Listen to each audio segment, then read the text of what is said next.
हाय दोस्तों, आप सभी का मैथ्स अड्डा में बहुत बहुत स्वागत है। जैसा कि आप थंबनेल देख रहे हो, हम आज एडवांस मैथमेटिक्स की स्टार्टिंग कर रहे हैं। और दोस्तों, एडवांस मैथमेटिक्स इतना भी मुश्किल नहीं है। अगर उसको हम पॉइंट वाइज अच्छे से नोट करें और उसके नोट अच्छे से बनाते हैं तो हम एडवांस मैथमेटिक्स को आसानी से समझ सकते हैं, क्योंकि हर प्रकार के नोट्स आपके पास होंगे तो क्वेश्चन करने में दिक्कत नहीं आएगी। क्योंकि देखिए, बेसिक सिलेबस बनाना बहुत ही आसान होता है, एडवांस सिलेबस थोड़ा टाइम मांगता है। तो आज हम मेंसुरेशन क्षेत्रमिति की स्टार्टिंग कर रहे हैं एडवांस सिलेबस में। और उसमें मैं आपको बताता हूं कि किस प्रकार से आपको क्षेत्रमिति में पॉइंटों को फॉलो करना है, कि किस प्रकार से क्षेत्रमिति की स्टार्टिंग करना है, किन पॉइंटों को आपको समझना होता है, ताकि आपको छोटी छोटी बात पता हो और क्वेश्चनों में किसी प्रकार की दिक्कत ना आए। तो आइए मेंसुरेशन क्षेत्रमिति को स्टार्ट करते हैं। और देखिए, सबसे पहले कुछ बेसिक पॉइंट मैं आपके साथ डिस्कस करूंगा और उन पॉइंटों को आपको अच्छे से समझना है। तो देखिए, सबसे पहले यहां पर मैंने कुछ इंपॉर्टेंट पॉइंट लिखे हैं और आप देख सकते हैं इंपॉर्टेंट पॉइंटों को पढ़ के। इसमें मैंने लिखा है, सबसे पहला पॉइंट आपको क्या समझना चाहिए। आपको समझना चाहिए कि क्षेत्रफल क्या होता है। अब क्षेत्रफल क्या होता है, इसमें हम इसकी डेफिनेशन को पढ़ेंगे। डेफिनेशन मतलब आप क्लियरली बोल सकते हैं कि इसकी परिभाषा क्या होगी। परिभाषा में आप सीखेंगे क्षेत्रफल को क्या बोला जाता है और क्षेत्रफल में मूल रूप से कौन कौन सी आकृति या डायग्राम आते हैं। फिर मैं आपको इसी पॉइंट में बताऊंगा डेफिनेशन के साथ कि क्षेत्रफल की जो यूनिट होती है, क्षेत्रफल की जो यूनिट होती है, जैसे मान लो मिलीमीटर स्क्वायर हो गया, ये क्षेत्रफल की यूनिट है। सेंटीमीटर स्क्वायर हो गया, ये क्षेत्रफल की यूनिट है। इसके अलावा आपका मीटर स्क्वायर हो गया, ये क्षेत्रफल की यूनिट है। इसके अलावा आपका किलोमीटर स्क्वायर हो गया, ये क्षेत्रफल की यूनिट है। जैसे आपका हेक्टेयर हो गया, ये भी क्षेत्रफल की यूनिट है। तो आपको बेसिक रूप से पता होना चाहिए कि स्क्वायर वाली जो आपकी यूनिट होती है वो किसकी यूनिट होती है, वो क्षेत्रफल की यूनिट होती है।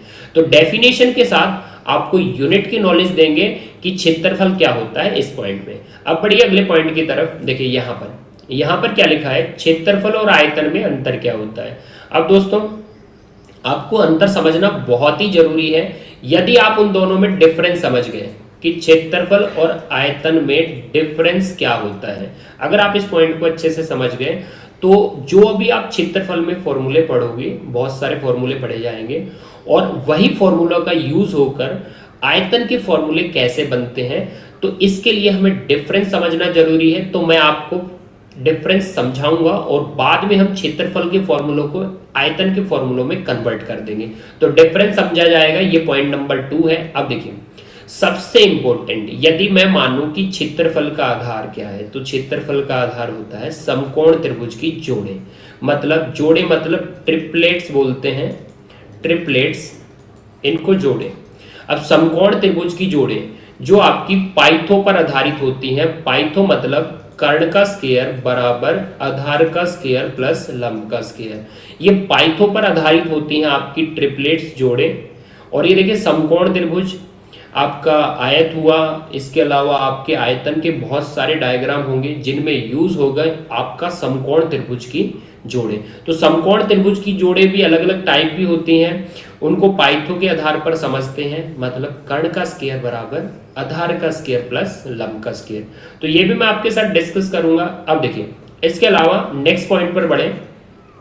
पॉइंटों को अच्छे से समझ लीजिए, सब पर वीडियो आएंगे, सब पर पार्ट आएंगे, आप बहुत आसानी से समझोगे। अब ये आता है मात्रक। मात्रक मतलब यूनिट। अब यूनिट पर बात करें, आपकी बहुत सारी यूनिट होती हैं। जैसे मान लीजिए, सबसे छोटी यूनिट हम डिस्कस करते हैं मिलीमीटर। मिलीमीटर के बाद आता है आपका सेंटीमीटर। सेंटीमीटर के बाद आता है डेसीमीटर, डीएम से डिनोट करते हैं।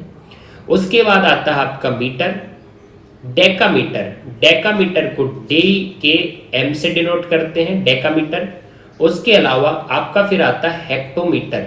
हेक्टोमीटर, हेक्टेयर अलग होता है दोस्तों, हेक्टेयर अलग होता है और हेक्टोमीटर अलग होता है। इनमें क्या रिलेशन बनता है वो तो मैं आप मात्रक का जब आपको पार्ट समझाऊंगा तब अच्छे से समझाऊंगा। अब देखिए, हेक्टोमीटर के बाद भी आता है किलोमीटर।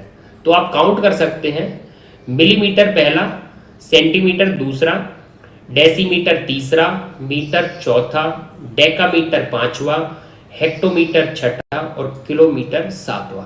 तो ये आपको 7 यूनिट समझनी बहुत ही जरूरी है। अगर ये आपने यूनिट नहीं समझी तो आपको क्षेत्रफल क्या आयतन में भी बहुत सारी दिक्कत फेस होंगी।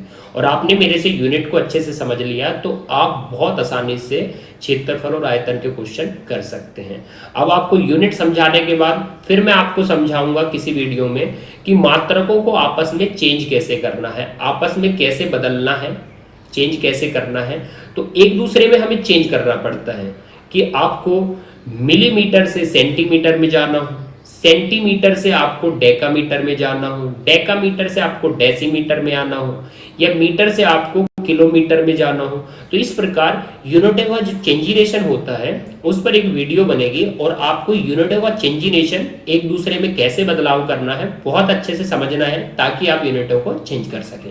तो इसलिए भी वीडियो आएगा। अब देखिए, आप लोग जो ट्रिक्स बनाओगे, क्षेत्रफल हो या आयतन हो, उसका पॉइंट नंबर 6 है कि आप जो ट्रिक बनाओगे कि किस प्रकार से आप ट्रिकों को समझोगे। तो आपको इसके लिए गुणी का उपयोग समझना है। गुणी का उपयोग क्या होता है? आपको भुजा से क्षेत्रफल पर जाना हो, क्षेत्रफल से त्रिज्या पे आना हो, त्रिज्या से परिमाप पर जाना हो। ये लिखा भी है कि भुजा से क्षेत्रफल पर जाना हो, क्षेत्रफल से आपको परिमाप पे आना हो, परिमाप से आपको त्रिज्या पे आना हो, या त्रिज्या से आपको क्षेत्रफल पर जाना हो। तो इसके लिए आपको गुणी का उपयोग समझना बहुत ही जरूरी है। तो मैं एक पार्ट बनाऊंगा, उसमें गुणी का उपयोग आपको पहले समझाऊंगा, वो आप अच्छे से नोट डाउन कर लेना बस, बाकी दिक्कत आपको किसी प्रकार की नहीं आएगी। अब दोस्तों देखिए, सबसे पहले जो हम स्टार्ट करते हैं वो आपके सामने मैं आपको बता रहा हूं कि वर्ग आयत में आपको क्या क्या याद रखना है। वर्ग आयत में क्या होता है, उसके बाद त्रिभुज, चतुर्भुज, वृत्त, इन सभी में मैंने कुछ फॉर्मूले लिखे हैं। आज से ही आप दोस्तों उन्हें नोट डाउन कर लो। देखो, आज से यदि आप नोट डाउन कर लेते हो तो एक बार आप उनकी रीडिंग कर लेना, एक बार उन्हें आप याद कर लेना। फिर जैसे जैसे पार्ट आते हैं मैं आपको हर तरीके के फॉर्मूले बना के समझा के फिर क्वेश्चन स्टार्ट करेंगे। तो एक बार तो आप नोट डाउन कर ले कि कितने फॉर्मूले हमें बेसिक रूप से याद करने हैं, तो एक बार आप इन्हें नोट डाउन कर लेना। अब देखिए, सबसे पहले जिसको नहीं पता कि पाइथो क्या होता है, पाइथो होता है कर्ण का स्क्वायर बराबर आधार का स्क्वायर प्लस लंब का स्क्वायर। तो पाइथो आपको याद करना है कर्ण का स्क्वायर बराबर आधार का स्क्वायर प्लस लंब का स्क्वायर।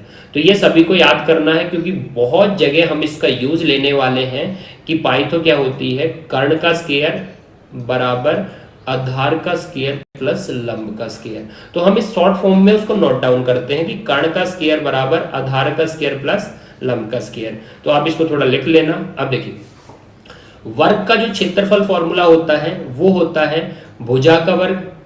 ए स्टैंड करता है भुजा के लिए, भुजा का वर्ग। और यहां पर एक और फॉर्मूला होता है कि सेकंड फॉर्मूला जो वर्ग का क्षेत्रफल ला सकता है वो होता है डी स्क्वायर बाय 2। डी यहां स्टैंड करता है विकर्ण के लिए। तो कहने का मतलब है विकर्ण का वर्ग बटे 2। तो आप भुजा का वर्ग कर दो या विकर्ण का वर्ग बटे 2 कर दो तो आपको क्लियरली वर्ग का क्षेत्रफल मिल जाएगा। तो दोस्तों, भुजा का वर्ग या विकर्ण का वर्ग बटे 2 ये आप लिख लेना वर्ग का क्षेत्रफल। अब देखिए, आयत का क्षेत्रफल L इंटू बी होता है। L इंटू बी होता है मतलब लंबाई गुणित चौड़ाई। थोड़ा लिख लीजिए, L इंटू बी क्या होता है, लंबाई गुणित चौड़ाई। तो ये बनता है हमारा किसका क्षेत्रफल, ये बनता है हमारा आयत का क्षेत्रफल। अब देखिए, वर्ग का परिमाप 4a होता है मतलब भुजा का 4 गुना। ए स्टैंड करता है भुजा के लिए, अब भी बताया था थोड़ी देर पहले, ए स्टैंड करता है भुजा के लिए। तो वर्ग का परिमाप क्या होता है 4a। अच्छा, मैं परिमाप पे यदि आपके साथ बात करूं तो परिमाप होता है कि जो बाउंड्री का टोटल क्या बनता है। अब वर्ग में चारों साइड आप ए से डिनोट करोगे तो उसकी चारों साइड का सम करोगे तो 4a का सम करोगे तो वो बन जाएगा 4a। और सीधा शॉर्ट फॉर्म में बोले तो 4 गुना कर दीजिए किसका, भुजा का, ये बन जाएगा आपका वर्ग का परिमाप। तो आप वर्ग का परिमाप 4a नोट कर लेना। अब देखिए, आयत का परिमाप होता है 2 गुणित लंबाई प्लस चौड़ाई, 2 गुणित लंबाई प्लस चौड़ाई। L स्टैंड करता है लंबाई के लिए, B स्टैंड करता है चौड़ाई के लिए। अब दोस्तों देखिए, आयत का परिमाप नोट करने के बाद 2 गुणित लंबाई प्लस चौड़ाई, आप आ जाइए वर्ग का विकर्ण। अब देखिए जो भी वर्ग का विकर्ण है इसको बनाने के लिए, ये फॉर्मूला बनाने के लिए हम पाइथो का यूज करेंगे। कर्ण का स्क्वायर बराबर आधार का स्क्वायर प्लस लंब का स्क्वायर। तो पाइथो का प्रॉपर यूज होगा, तो आप एक बार पाइथो को लिख लेना, क्योंकि उसके यूज से बहुत सारे फॉर्मूले बनाने हैं और वर्ग का विकर्ण जो बनता है वो भी आपका क्लियरली पाइथो से बनता है। अब देखिए d बराबर a अंडर रूट टू। अब मैं बता देता हूं कि d होता है आपका डायगोनल, d होता है आपका डायगोनल, और क्लियरली a जो होता है a स्टैंड करता है साइड के लिए, डायगोनल विकर्ण, और a मतलब साइड के लिए स्टैंड करता है, साइड मतलब भुजा। लिख भी देते हैं डायगोनल विकर्ण, और a जो साइड होता है उसका मतलब होता है भुजा। अब देखिए d बराबर a करनी दो, मतलब विकर्ण बराबर भुजा करनी दो, विकर्ण बराबर भुजा करनी दो, ये वर्ग का क्या होगा, विकर्ण होगा। अच्छे से याद करना है, विकर्ण बराबर भुजा करनी दो, विकर्ण बराबर भुजा करनी दो, बहुत प्रॉपर तरीके से नोट डाउन करना। अब पॉइंट नंबर 13, आयत का विकर्ण, आयत का विकर्ण वही देखिए d स्टैंड करेगा डायगोनल विकर्ण के लिए, तो विकर्ण का वर्ग बराबर लंबाई का वर्ग प्लस चौड़ाई का वर्ग। तो विकर्ण का वर्ग बराबर लंबाई का वर्ग प्लस चौड़ाई का वर्ग। तो आप देख सकते हैं ये भी पाइथो से बना है। कैसे, ये देखिए कर्ण का स्क्वायर, ये आधार का स्क्वायर, और ये लंब का स्क्वायर। तो पाइथो बहुत अच्छे से सीखना है, तभी हम सीख पाएंगे कि ये कर्ण का स्क्वायर है, ये आपका क्लियरली आधार का स्क्वायर है, और ये आपका क्लियरली लंब का स्क्वायर है। तो डी स्क्वायर बराबर लंबाई का वर्ग प्लस चौड़ाई का वर्ग, ये आपका विकर्ण किसका है, आयत का है। तो दोस्तों अच्छे से नोट डाउन कर लीजिए, आप वीडियो रोक के भी नोट डाउन कर सकते हैं। अब देखिए आगे बढ़ते हैं। अब वर्ग और आयत, आपने कुछ फॉर्मूले तो नोट डाउन कर लिए। अब देखिए कुछ और नोट डाउन करिए, ताकि जब इन पर क्वेश्चन आए तो आपको किसी प्रकार की कोई दिक्कत ना हो। देखिए आपका जो कागज होता है, आप कोई भी पेज मान लीजिए, आपके हाथ में कोई पेज है, तो वो पेज होता है आयताकार, तो कागज होता है क्लियरली आयताकार, और जो कालीन होता है जो हम घर पर लगाते हैं वो भी होता है आयताकार, और आयत का क्षेत्रफल होता है लंबाई गुणित चौड़ाई, और आयताकार कागज कालीन भी आयताकार, तो उसका भी फॉर्मूला बनता है लंबाई गुणित चौड़ाई। तो इसको नोट डाउन कर लीजिए, कागज या कालीन का क्षेत्रफल जब भी हम निकालेंगे तो लंबाई गुणित चौड़ाई से निकालेंगे, क्योंकि वो दोनों आयताकार होते हैं। अब बढ़िए अगले पॉइंट की तरफ, चार दीवार का क्षेत्रफल। चार दीवार का क्षेत्रफल मतलब जो आपके चारों तरफ होता है, इस प्रकार से चार दीवार के क्षेत्रफल मतलब जो आपके चारों तरफ होता है, इसमें आप फर्श को छोड़ दीजिए और छत को छोड़ दीजिए। मतलब चार दीवार का क्षेत्रफल आपका एक तो फर्श छूट जाएगा और क्लियरली एक आपका छत छूट जाएगा। इसके बेस पर भी क्वेश्चन बनते हैं कि चार दीवार का जो क्षेत्रफल होता है मतलब हमारे चारों तरफ, उसमें आपका क्लियरली फर्श भी छूटेगा और आपका क्लियरली छत भी छूटेगा। तो दोस्तों चार दीवार का क्षेत्रफल फॉर्मूला नोट डाउन कर लीजिए, 2 गुणित लंबाई प्लस चौड़ाई इनटू कमरे की ऊंचाई, 2 गुणित लंबाई प्लस चौड़ाई इनटू कमरे की ऊंचाई।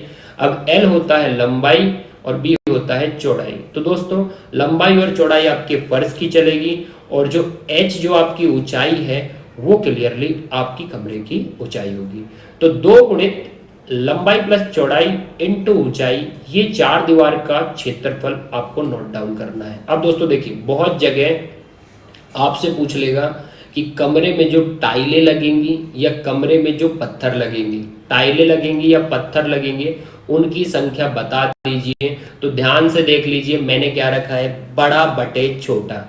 मतलब बड़े के क्षेत्रफल में यदि आपने छोटे के क्षेत्रफल का भाग दे दिया तो आपकी टाइलों की संख्या आएगी, आपके पत्थरों की संख्या आएगी। तो इसे भी नोट डाउन कर लीजिए, टाइल बोले या पत्थर बोले, उनकी संख्या जब भी पूछी जाएगी, देखिए ध्यान से, उनकी संख्या जब भी पूछी जाएगी तो आप बोल देंगे बड़े के क्षेत्रफल में छोटे के क्षेत्रफल का भाग देंगे। अब देखिए आयत के चारों ओर एक रास्ता आता है और उस पर हमसे क्वेश्चन पूछा जाता है कि रास्ते का क्षेत्रफल बताइए। ये आयत हो गया, चारों तरफ मतलब यहाँ आएगा, चारों तरफ यहाँ आएगा, अंदर भी आ सकता है और बाहर भी आ सकता है। तो ये जो चारों तरफ जो रास्ता आया है इसका क्षेत्रफल हमसे पूछा जाता है, बिल्कुल पूछा जाएगा, बहुत सारे क्वेश्चन करेंगे। और इस रास्ते की चौड़ाई चौड़ाई x से डिनोट करते हैं, चौड़ाई x से डिनोट करते हैं, ये मैंने लिख दिया। चौड़ाई किससे डिनोट करते हैं? x से डिनोट करते हैं। अब दोस्तों देखिए, जो चारों तरफ रास्ता बनेगा उसकी चौड़ाई का x से डिनोट करके रास्ते का क्षेत्रफल क्या होता है? रास्ते का क्षेत्रफल होता है 2x इंटू लंबाई प्लस चौड़ाई प्लस माइनस 2x। मतलब 2x लंबाई प्लस चौड़ाई प्लस माइनस 2x, लंबाई और चौड़ाई आयत की चलती हैं और x जो इसमें है वो क्लियरली होती है रास्ते की चौड़ाई। यहां पर मैंने लिखा भी है। अब दोस्तों आपको ये नोट डाउन कर लेना है कि आयत के चारों तरफ जो रास्ता बनता है उसका क्षेत्रफल फॉर्मूला 2x इंटू लंबाई प्लस चौड़ाई प्लस माइनस 2x। अब इसमें प्लस माइनस 2x है, मतलब अंदर को रास्ता बनेगा तो माइनस करते हैं और बाहर को रास्ता बनता है तो प्लस करते हैं। मतलब अंदर को रास्ता बनता है तो माइनस लिख लेना है आपको, और बाहर को रास्ता बनता है तो आपको प्लस लिख लेना है। तो इस प्रकार से अभी से नोट डाउन कर लो ताकि क्वेश्चन आए तो दिक्कत किसी प्रकार की फेस ना हो। अब देखिए, आयत के एक बीचों बीच रास्ता आता है और उसका क्षेत्रफल भी आपसे पूछा जाता है। बीचों बीच रास्ता बोल दें तो कुछ इस प्रकार का आएगा, बीचों बीच रास्ता कुछ इस प्रकार का आएगा और उसका क्षेत्रफल भी आपसे पूछा जाता है। तो उसका फॉर्मूला क्या है? रास्ते का क्षेत्रफल मतलब इन पट्टियों का क्षेत्रफल, रास्ते का क्षेत्रफल मतलब इन पट्टियों का क्षेत्रफल। तो दोस्तों देखिए, लंबाई इंटू चौड़ाई ये रहेगा आयत का क्षेत्रफल और उसमें से माइनस कर देना है x इंटू लंबाई प्लस चौड़ाई माइनस x। और लंबाई चौड़ाई ये तो आयत की होती हैं और x जो होता है वो होता है रास्ते की चौड़ाई। तो रास्ते की चौड़ाई आपको क्वेश्चन में देगा और उसको x से डिनोट करके फॉर्मूला लगाया जाएगा लंबाई इंटू चौड़ाई minus x into L plus B, लंबाई प्लस चौड़ाई माइनस x।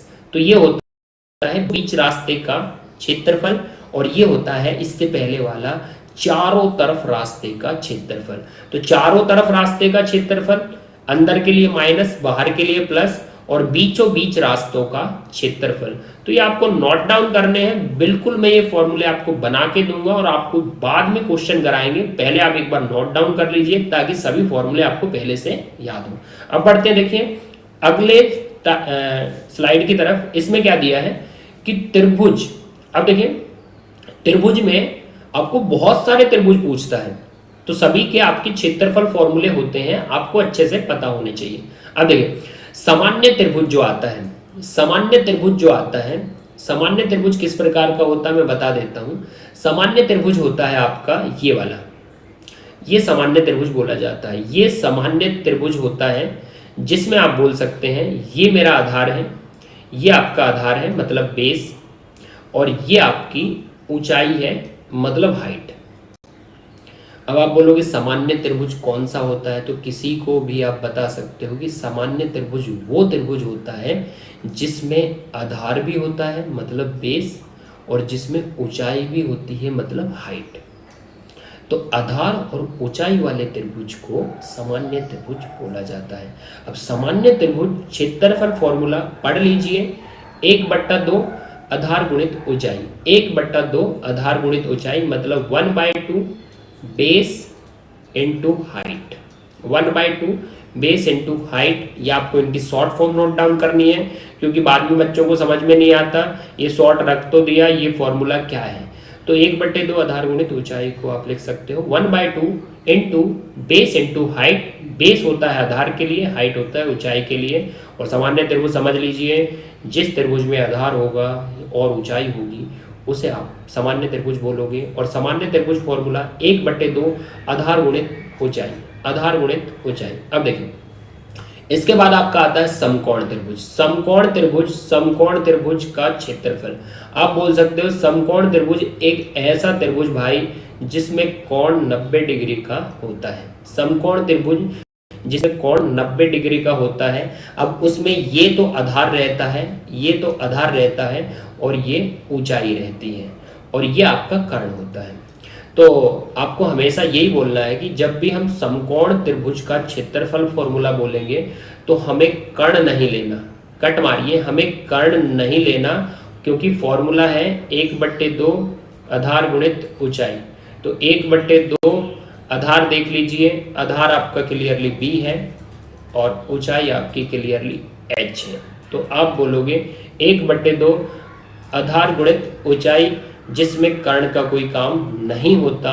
तो आप इसको नोट डाउन कर लीजिए और रीड कर दीजिए, समकोण त्रिभुज का क्षेत्रफल फॉर्मूला 1/2 आधार गुणित ऊंचाई, जिसमें कर्ण का कोई काम नहीं होता। अब देखिए, इसके बाद आपको मैं अभी से बता दे रहा हूं, बाद में आपको दिक्कत नहीं आएगी कि कोई भी त्रिभुज हमारा छूटा है। तो देखिए, समकोण त्रिभुज में समकोण समद्विबाहु त्रिभुज का क्षेत्रफल फॉर्मूला, समकोण समद्विबाहु मतलब समकोण भी हो, क्या हो, समकोण भी हो और समद्विबाहु भी हो, मतलब दो समान भुजा भी हो, मतलब ये बराबर ये। कर्ण कभी भी किसी भुजा के बराबर नहीं आता, कर्ण सबसे अलग रहता है और सबसे बड़ी भुजा रहती है। तो समकोण समद्विबाहु समकोण भी हो और दो भुजा समान भी हो। अब दो भुजा समान हो उसको a से डिनोट करते हैं, समकोण भी हो और दो भुजा समान भी हो जिनको a से डिनोट करते हैं। कर्ण सबसे बड़ी भुजा होती है त्रिभुज में, वो किसी के बराबर नहीं होती। तो देखिए, समकोण समद्विबाहु त्रिभुज का क्षेत्रफल फॉर्मूला आपके सामने लिखा है, कर्ण का स्क्वायर बटे 4। कर्ण का स्क्वायर, यहाँ कर्ण का काम होता है, कर्ण का स्क्वायर बटे 4 ये होता है समकोण समद्विबाहु त्रिभुज क्षेत्रफल फॉर्मूला। तो याद कर लीजिए, कर्ण का स्क्वायर बटे 4 ये होता है समकोण समद्विबाहु त्रिभुज का क्षेत्रफल फॉर्मूला। और देखिए दोस्तों, याद ही नहीं करना, नोट डाउन भी करना है, तभी आने वाले समय में आपको याद रहेगा। लिखा है तो भाई याद रहेगा। अब दोस्तों देखिए, इसके अलावा नेक्स्ट त्रिभुज जो आता है वो विषम बाहु आता है। विषम बाहु बोला जाए जिसकी तीनों भुजा अलग अलग हो, विषम बाहु बोला जाए जिसकी तीनों भुजा क्या होती हैं, अलग अलग हो, और उसका क्षेत्रफल फॉर्मूला। अब दोस्तों देखिए, विषम बाहु में आपको क्या करना पड़ता है, विषम बाहु में पहले आपको पैरामीटर निकालना पड़ता है। पैरामीटर मतलब p से डिनोट करते हैं, पैरामीटर मतलब सभी भुजाओं का योग। तो इसका परिमाप आ जाएगा पैरामीटर, सभी भुजाओं का योग। और पैरामीटर का जब आधा करते हैं, पैरामीटर का जब आधा करते हैं तो उसको बोला जाता है सेमी पैरामीटर। सेमी पैरामीटर मतलब s से डिनोट करते हैं। तो दोस्तों, तीनों भुजाओं का योग कर लेंगे तो परिमाप आएगा, मतलब पैरामीटर आएगा, और पैरामीटर का हाफ कर लोगे तो सेमी पैरामीटर आएगा।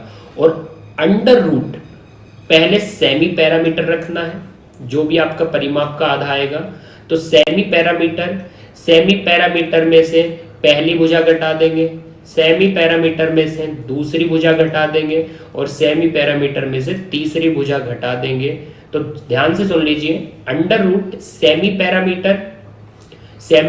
पैरामीटर माइनस पहली भुजा, सेमी पैरामीटर माइनस दूसरी भुजा, सेमी पैरामीटर माइनस तीसरी भुजा। तो ये बन जाता है अंडर रूट में आपका विषम बाहु त्रिभुज का क्षेत्रफल, जिसे हेरोज फॉर्मूला बोलते हैं।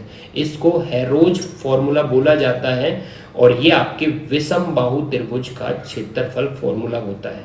Reading, under root semi parameter, पहली भुजा घटा देंगे, दूसरी घटा देंगे एंड तीसरी घटा देंगे। तो इस प्रकार से विषम बाहु त्रिभुज का क्षेत्रफल फॉर्मूला याद भी कर लीजिए और लिख भी लीजिए। अब दोस्तों देखिए, सबसे इंपॉर्टेंट क्या है, विषम बाहु सीख लिया कि हेरोज का जो क्षेत्रफल फॉर्मूला होता है वो विषम बाहु त्रिभुज का क्षेत्रफल फॉर्मूला होता है। तो दोस्तों, विषम बाहु त्रिभुज का जो क्षेत्रफल फॉर्मूला होता है उसको IMP नोट डाउन कर दीजिए, क्योंकि विषम बाहु त्रिभुज का क्षेत्रफल फॉर्मूला आप किसी भी त्रिभुज में लगा सकते हैं। किसी भी त्रिभुज में लगा सकते हैं, मतलब उसको सामान्य में भी लगा सकते हैं, उसको समकोण में भी लगा सकते हैं, समकोण समद्विबाहु में भी लगा सकते हैं, और आगे आने वाला समद्विबाहु में भी आप लगा सकते हो। किसका, विषम बाहु वाला, हेरोज वाला, पैरामीटर का आधा करते हैं, सेमी पैरामीटर वाला, आप किसी भी त्रिभुज में लगा सकते हैं। मतलब आपको कोई फॉर्मूला नहीं सूझ रहा तो वहां पर आप विषम बाहु हेरोज का लगा दीजिए, त्रिभुज कैसा भी हो। लेकिन उसके लिए आप ध्यान दीजिए, आपको तीनों भुजा पता होनी चाहिए कि त्रिभुज की तीनों भुजा क्या है। यहाँ पर लिखी गई है कि त्रिभुज की तीनों भुजा क्या है, त्रिभुज कोई सा भी हो वहां पर आप विषम बाहु का लगा सकते हैं। तो इसको आईएमपी नोट करना, विषम बाहु त्रिभुज का क्षेत्रफल। अब आगे बढ़िए, अब आ रहा है समद्विबाहु त्रिभुज। समद्विबाहु त्रिभुज को बोला जाए समद्विबाहु। समद्विबाहु मतलब समान दो भुजा।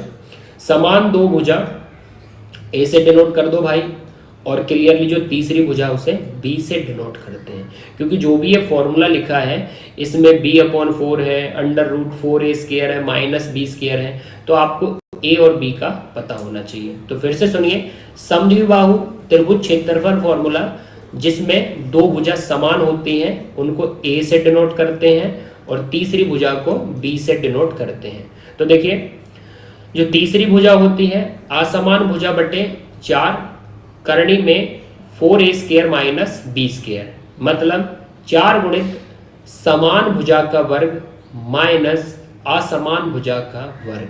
तो देख लीजिए, ए पुटिंग करनी है आपको समान भुजा और बी जो पुटिंग करनी है वो होती है असमान भुजा। तो b/4 √4a² - b², ये आपका किसका है? ये आपका है समद्विबाहु त्रिभुज का क्षेत्रफल फॉर्मूला। अब दोस्तों आगे बढ़ते हैं। आगे त्रिभुज में आपका रह गया है समबाहु त्रिभुज। समबाहु त्रिभुज का क्षेत्रफल।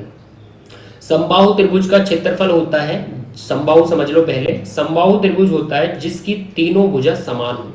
जिसकी तीनों भुजा समान हो उसको समबाहु त्रिभुज बोला जाता है। अब दोस्तों देखिए, यहां पर समबाहु त्रिभुज क्षेत्रफल फॉर्मूला होता है करणी 3/4 a²। a² मतलब भुजा का स्क्वायर, a² मतलब भुजा का स्क्वायर। तो समबाहु त्रिभुज लिख लीजिए जिसकी तीनों भुजा क्या हो? समान हो, समबाहु त्रिभुज, करणी 3/4, भुजा का वर्ग, ये होता है समबाहु त्रिभुज का क्षेत्रफल फॉर्मूला। अब दोस्तों कहीं कहीं क्वेश्चन आएंगे, मैं आपको समबाहु त्रिभुज की ऊंचाई दे दूंगा, मैं आपको समबाहु त्रिभुज की ऊंचाई दे दूंगा, मतलब ये वाली ऊंचाई आपको दे दी जाएगी, ये वाली, और समबाहु त्रिभुज की ऊंचाई देकर आपसे उसका क्षेत्रफल पूछा जाएगा। तो समबाहु त्रिभुज की जैसे ही आपको ऊंचाई दी जाएगी तो आप लगा देना ऊंचाई का वर्ग बटे करणी 3। ऊंचाई का वर्ग बटे करणी 3, ये समबाहु त्रिभुज का ऊंचाई से क्षेत्रफल। समबाहु त्रिभुज ऊंचाई से क्षेत्रफल, ऊंचाई का वर्ग बटे करणी 3। अब दोस्तों देखिए, यहां पर आप उसका ऊंचाई से रट लोगे और मैं आपको ये फॉर्मूला भी बना के दूंगा कि किस प्रकार से ये फॉर्मूला बना है।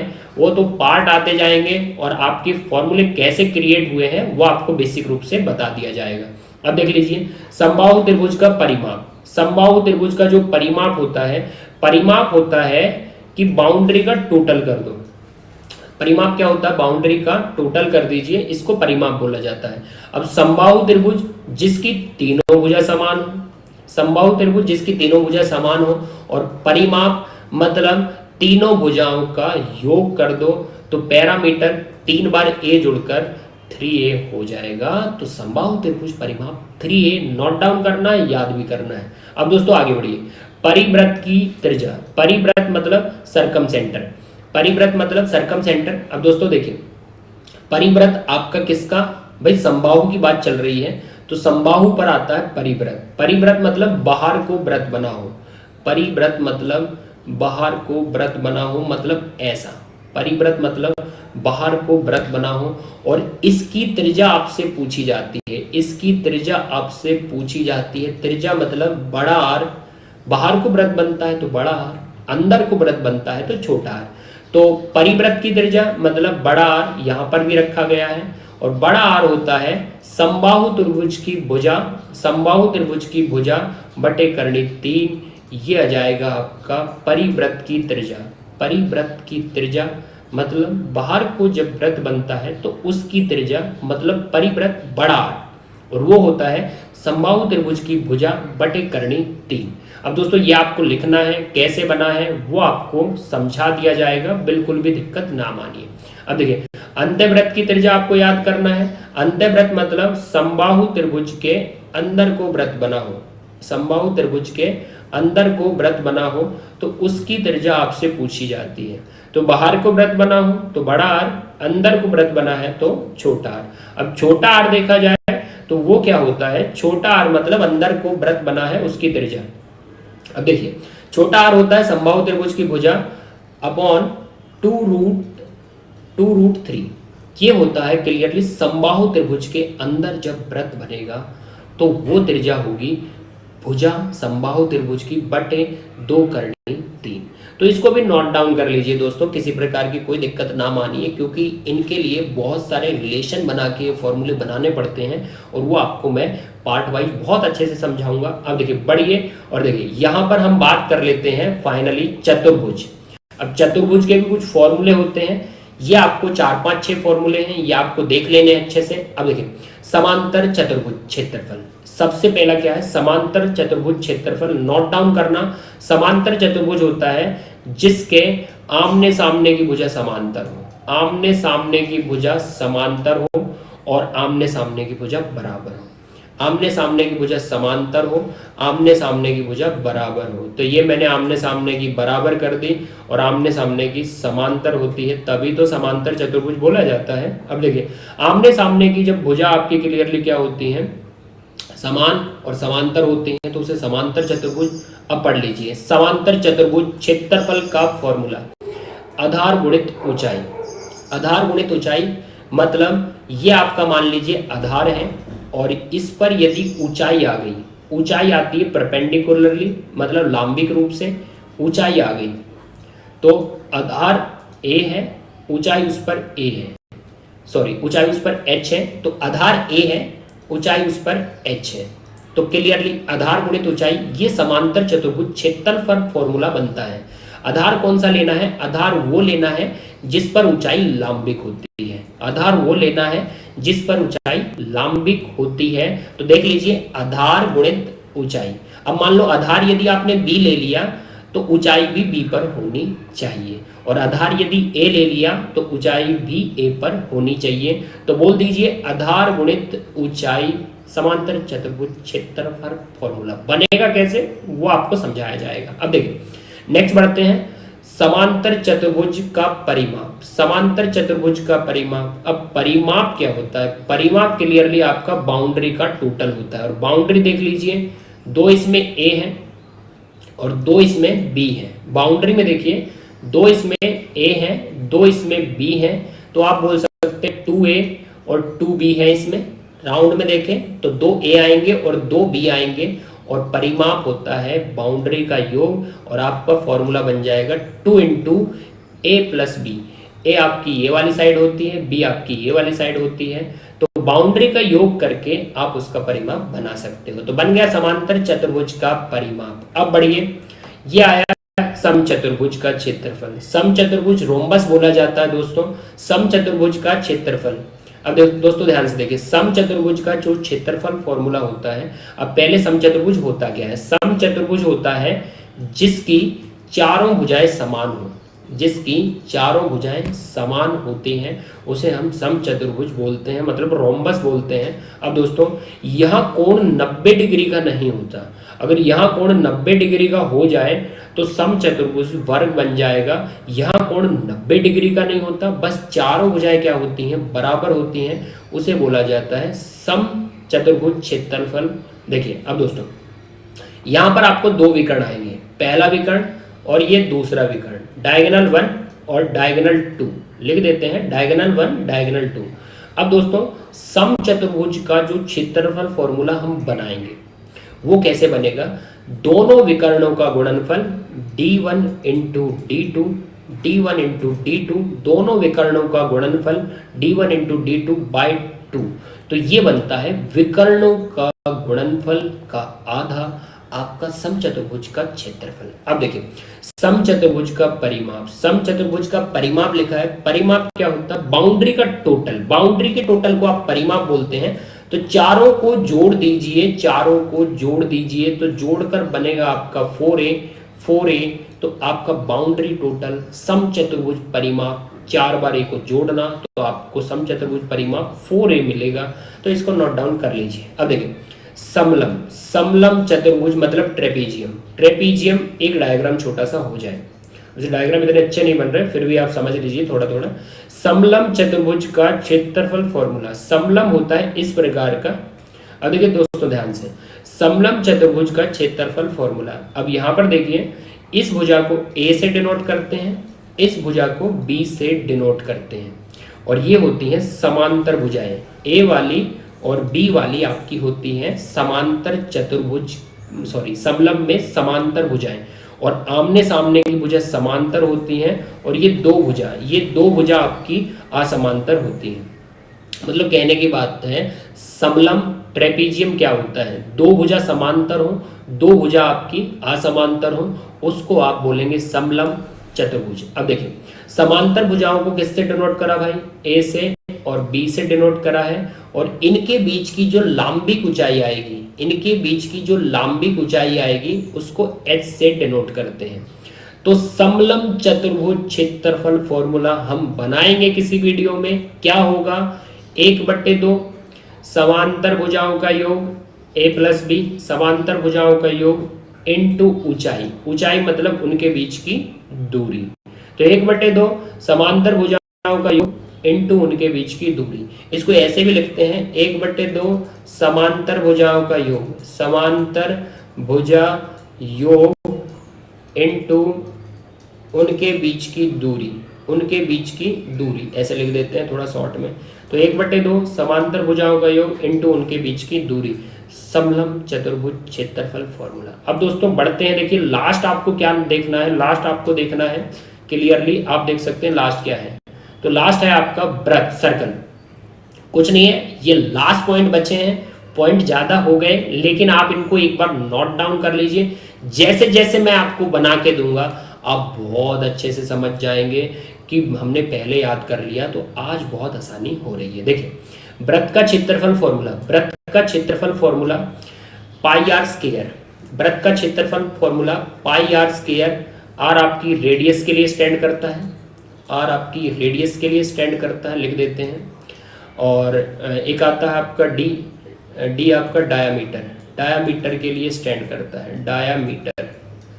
तो डी आता है डायामीटर मतलब व्यास, और आर आता है रेडियस, रेडियस मतलब त्रिज्या। तो थोड़ा थोड़ा नोट डाउन कर लीजिए, आर होता है रेडियस और डी होता है डायामीटर। अब रेडियस को आप त्रिज्या बोल सकते हैं हिंदी में, और डायामीटर को आप व्यास बोल सकते हैं। तो वृत्त का क्षेत्रफल पाई आर स्क्वायर याद करना है, एरिया। और देखिए वृत्त का परिमाप, वृत्त का परिमाप पैरामीटर आपको 2 पाई आर याद करना है, 2 पाई आर याद करना है। ये क्या होता है, वृत्त का परिमाप पैरामीटर बोलते हैं। तो पाई आर स्क्वायर क्षेत्रफल, पाई आर स्क्वायर क्षेत्रफल 2 पाई आर, आप क्लियरली बोलेंगे वृत्त का परिमाप। बहुत अच्छे तरीके से याद करना, अभी से याद होंगे, किसी प्रकार की कोई दिक्कत नहीं आएगी। तो पाई आर स्क्वायर वृत्त का क्षेत्रफल फॉर्मूला, और वृत्त का परिमाप होता है 2 पाई आर। अब देखिए ये थोड़ा और समझ लो, लास्ट पॉइंट है हमारे, इसके बाद हम और पॉइंट नहीं करने वाले। एक होता है चाप। अब चाप क्या होता है, चाप होता है क्लियरली आपका जो चाप होता है वो होता है परिधि का हिस्सा, मतलब ये वाला, इसको बोलते हैं चाप। तो चाप का जो फॉर्मूला होता है 2 पाई आर थीटा बटे 360 डिग्री। अब इसको थोड़ा मैं बता देता हूँ, लिखना तो है आपको, अभी याद करना है। 2 पाई आर थीटा बटे 360 डिग्री। देखिए चाप क्या होता है, चाप होता है परिधि का हिस्सा। अब आपने बोल दिया परिधि का हिस्सा, तो मैं लिख देता हूं परिधि, परिधि का हिस्सा, परिधि का हिस्सा ऐसा लिखा जाएगा, हिंदी कमजोर है। अब देखिए परिधि का हिस्सा, चाप किसका हिस्सा, पूरी परिधि का हिस्सा, पूरे परिमाप का हिस्सा चाप होता है। अब दोस्तों देखिए परिधि का हिस्सा, परिधि का हिस्सा बोल रहे हैं तो परिधि आती है 2 पाई आर, सही है। और जब उसको हिस्सा देना है तो हिस्सा आता है थीटा के अकॉर्डिंग, यहाँ जो डिग्री बनती है। हिस्सा किसके अकॉर्डिंग आता है, थीटा के अकॉर्डिंग, यहाँ जो डिग्री बनती है तो थीटा बटे 360। क्लियरली चाप होता है परिधि का हिस्सा, परिधि होती है 2 पाई आर, और हिस्सा जो दिया जाता है वो थीटा डिग्री के अकॉर्डिंग, इसलिए थीटा बटे 360। तो थोड़ा लिख लीजिए, थोड़ा याद करने का तरीका है। अब देखिए त्रिज्या खंड का क्षेत्रफल, त्रिज्या खंड क्या होता है, त्रिज्या खंड होता है आपका क्लियरली ये वाला, त्रिज्या खंड होता है ये वाला कि वृत्त का हिस्सा। ये देखिए मैंने बनाया है कि ये जो पिज्जा जैसा दिख रहा है ये क्लियरली किसका हिस्सा है, वृत्त का हिस्सा है। और वृत्त का हिस्सा अगर मैं थोड़ा लिख कर चलूँ, वृत्त का हिस्सा, वृत्त का हिस्सा। अब दोस्तों समझिए वृत्त का हिस्सा इसको बोलते हैं त्रिज्या खंड। तो त्रिज्या खंड का क्षेत्रफल मतलब वृत्त का हिस्सा। अब वृत्त क्या बोलोगे, वृत्त बोलोगे आप पाई आर स्क्वायर, वृत्त क्या बोलोगे, पाई आर स्क्वायर। और क्षेत्रफल जो आपका दिया जाता है त्रिज्याखंड का वो थीटा के अकॉर्डिंग, यहाँ जो थीटा बनेगा तो इसलिए थीटा के अकॉर्डिंग हिस्सा मिलेगा थीटा बटे 360। 360 जो होता है आपका वो क्लियरली वृत्त का टोटल होता है। 360 जो होता है वो क्लियरली वृत्त का टोटल होता है। तो दोस्तों बहुत सारे बेसिक फॉर्मूले बताए हैं, इसमें भी देख लो। त्रिज्याखंड का क्षेत्रफल पाई आर स्क्वायर थीटा बटे 360, चाप होता है 2 पाई आर थीटा बटे 360, वृत्त का परिमाप पैरामीटर 2 पाई आर, वृत्त का क्षेत्रफल एरिया बराबर पाई आर स्क्वायर। तो बहुत अच्छे से नोट डाउन करिए, किसी प्रकार की कोई दिक्कत आपको नहीं आएगी। और दोस्तों अगर आप अच्छे से पॉइंटों से चलते हैं तो मैं आपका एडवांस बहुत ही अच्छा, बहुत ही इंप्रूव करके दूंगा।